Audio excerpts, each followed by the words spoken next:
तो चलिए दोस्तों, आज आप शुरू करते हैं। आज हम लोग जो अध्ययन करेंगे वो भारत का मुख्य भौगोलिक वितरण के बारे में देखेंगे। तो जैसे कि हम लोग जानते हैं कि भारत का जो मुख्य भौगोलिक वितरण है उसे 6 पार्ट में विभाजित किया गया है। पहली पार्ट है हिमालय पर्वत श्रृंखला, यानी भारत के जो उत्तरी भागों में स्थित है हिमालय पर्वत श्रृंखला, उसके बारे में हम लोग अध्ययन करेंगे। दूसरा है उत्तरी मैदान, प्रायद्वीपीय पठार। चौथा हम लोग जो अध्ययन करेंगे वो भारतीय मरुस्थल के बारे में देखेंगे। पाँचवा में तटीय मैदान और छठे में द्वीप समूह। ये भारत के 6 भौगोलिक वितरण है जिसको हम स्टेप बाय स्टेप अध्ययन करेंगे। तो सबसे पहले दोस्तों हम हिमालय पर्वत श्रृंखला के बारे में अध्ययन करेंगे। जैसे हम लोग जानते हैं कि हिमालय पर्वत श्रृंखला 3 भागों में विभाजित किया गया है।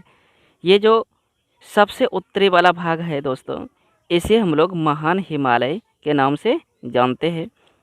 और इसके जो महान हिमालय के नीचे का जो श्रेणी है उसे निम्न हिमालय के नाम से जानते हैं। और जो सबसे नीचे वाला ये जो भाग देख रहे हैं दोस्तों, ये है शिवालिक। तो चलिए हम लोग एक एक करके देखते हैं। तो भारत की उत्तरी सीमा पर विस्तृत हिमालय पर्वत श्रृंखला है। भारत के उत्तरी भागों में स्थित महान हिमालय पर्वत श्रृंखला है। हिमालय संसार की सबसे ऊंची श्रेणी है। दोस्तों ये याद रखने वाली है कि जो संसार की सबसे ऊंची श्रेणी है वह हिमालय है, जो एक अत्यधिक असम अवरोधों में से एक है। ये 2400 किलोमीटर लंबाई एवं 400 से 150 किलोमीटर चौड़ी में अर्धवृत्त का निर्माण करते। हिमालय पर्वत जो है वह अर्धवलय का रूप में विभाजित करते हैं। पश्चिमी भाग की अपेक्षा पूर्वी भाग की ऊंचाई में अधिक विविधता पाई जाती है। विविधता का तात्पर्य है कि पश्चिम भाग की अपेक्षा पूर्वी भाग में चोटियाँ, घाटियाँ और वहाँ के वनस्पतियों में विभिन्न प्रकार की विविधताएं पाई जाती है। देशांतरीय विस्तार के साथ हिमालय को 3 भागों में बांटा गया है। जैसे अभी हम लोग फिगर में देखे थे, हिमालय को 3 भागों में बांटा गया है। उत्तरी भाग में स्थित श्रृंखला को महान या आंतरिक श्रृंखला या आंतरिक हिमालय के नाम से जानते हैं। इसे हिमाद्री के नाम से भी जाना जाता है। इसमें 6000 मीटर वाले सर्वाधिक ऊंचे पर्वत शिखर है। तो हिमाद्री जो है, जिसे हम आंतरिक हिमालय के नाम से जानते हैं, उसमें जो मुख्यतः पर्वत चोटियां हैं वह 6000 मीटर वाले हैं। इस भाग को क्रोड ग्रेनाइट का बना है। ये जो आंतरिक हिमालय है ये क्रोड ग्रेनाइट का बना हुआ है। हिमाद्री के दक्षिण भाग में स्थित हिमालय को निम्न हिमालय के नाम से जाना जाता है। जैसे कि हम लोग फिगर में देखें, ये हिमालय महान हिमालय के जो नीचे वाले श्रेणी है उसे निम्न हिमालय के नाम से जाना जाता है। इसका निर्माण मुख्यतः अत्यधिक संपीड़ित तथा परिवर्तित शैलों से हुआ। इसकी चौड़ाई 10 से 50 किलोमीटर तथा ऊंचाई 900 से 1100 मीटर के बीच है। यह श्रृंखला बजरी तथा जलोढ़ की मोटी परत से ढकी हुई है।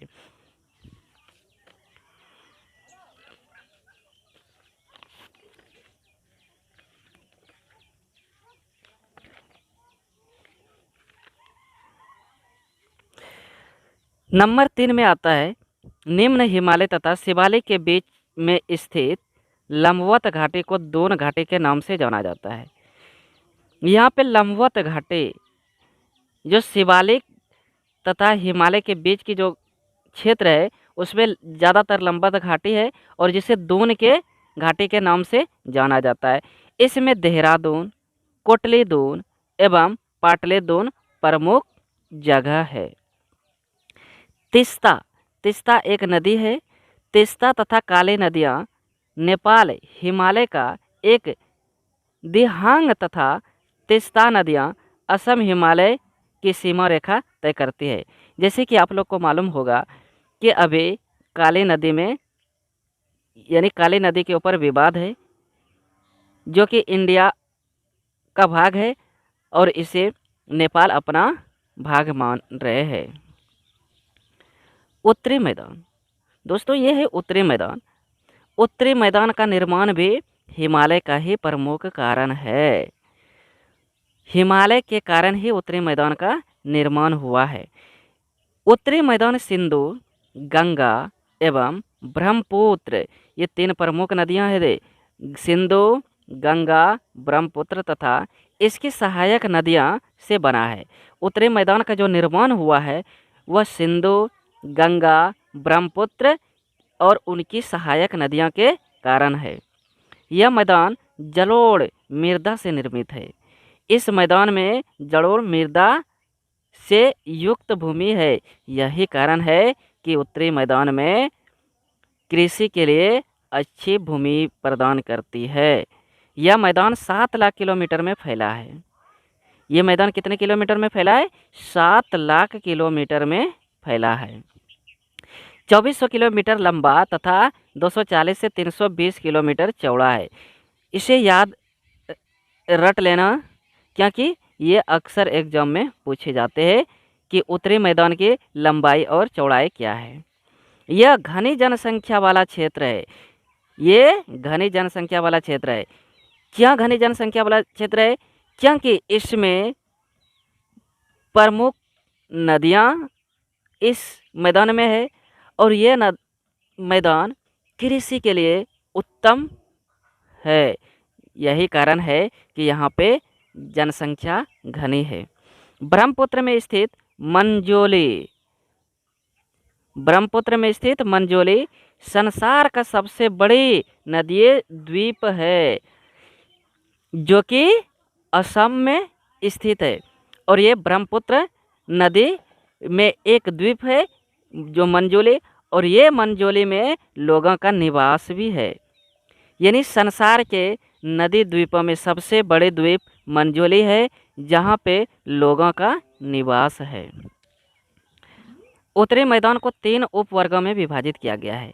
दोस्तों ऊपरी जो मैदान है उसे 3 उपवर्गों में विभाजित किया गया है।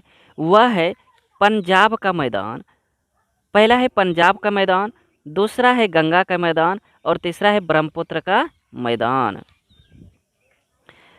यहाँ दोआबों की संख्या अधिक है। पंजाब के मैदान में दोआबों की संख्या अधिक है। दोआब दोस्त क्या होता है? तो दोआब वो 2 नदियाँ के बीच की क्षेत्र को दोआब कहते हैं।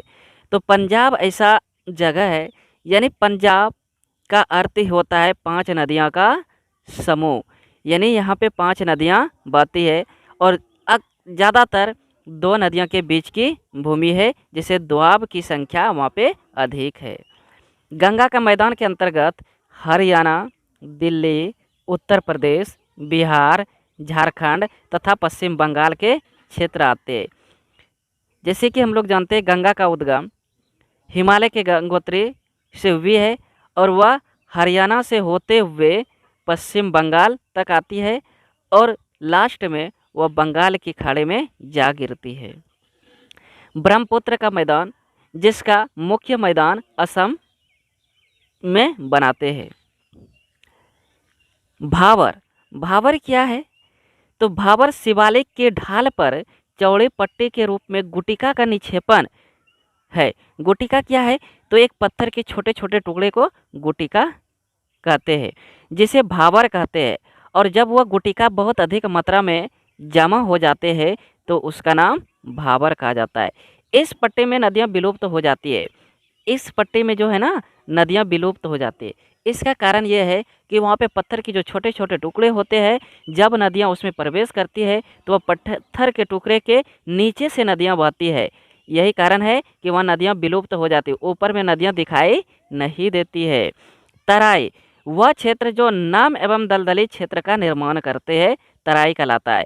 यानी जब भाबर में विलुप्त नदियाँ जब आगे चलकर निकलती है तो वहाँ पे नम एवं दलदली क्षेत्रनुमा क्षेत्र का निर्माण करते हैं, जिसे हम लोग तराई के नाम से जानते हैं।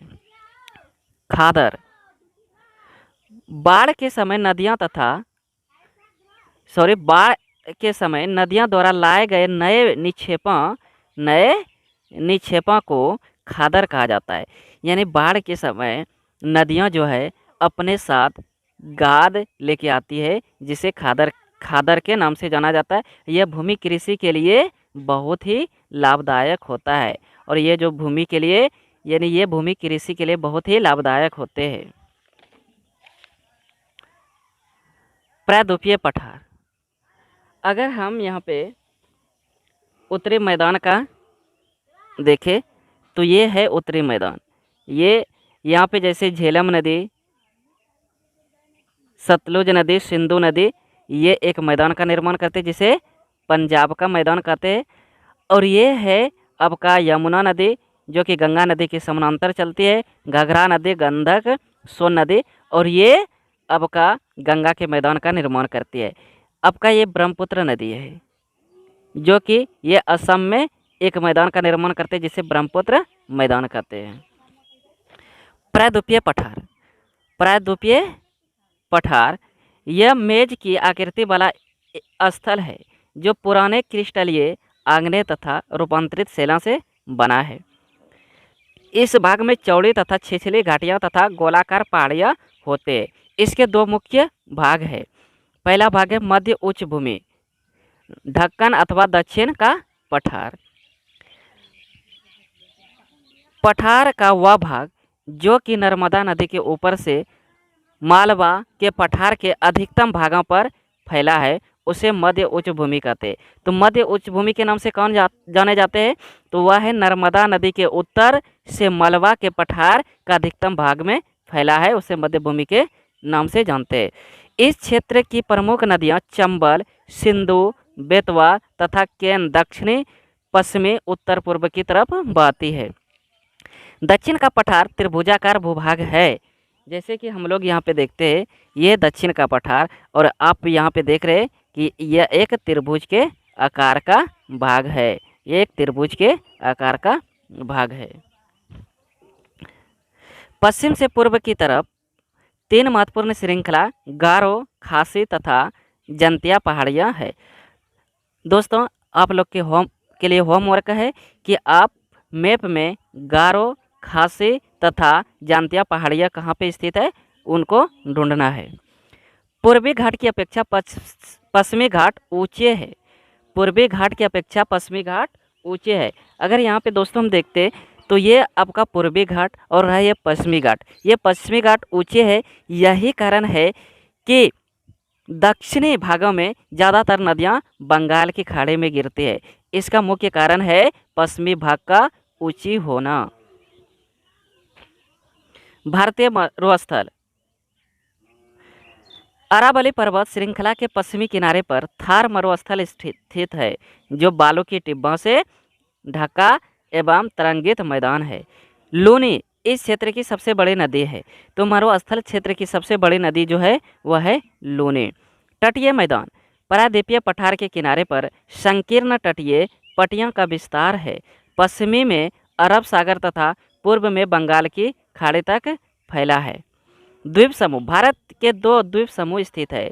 अरब सागर में लक्षद्वीप तथा बंगाल की खाड़ी में अंडमान एवं निकोबार द्वीप समूह है। भारत में एकमात्र सक्रिय ज्वालामुखी अंडमान तथा निकोबार द्वीप समूह में बेरन द्वीप पर स्थित है। ये बहुत इंपॉर्टेंट चीज़ है दोस्तों, इसे आपको याद रखना चाहिए कि अंडमान तथा निकोबार द्वीप समूह में बेरन द्वीप जो कि एक सक्रिय ज्वालामुखी है। तो उम्मीद है ये वीडियो आपको लाभदायक सिद्ध होगा। दोस्तों, ये अगर आपको वीडियो अच्छे लगे तो लाइक, शेयर एंड सब्सक्राइब अवश्य कीजिए।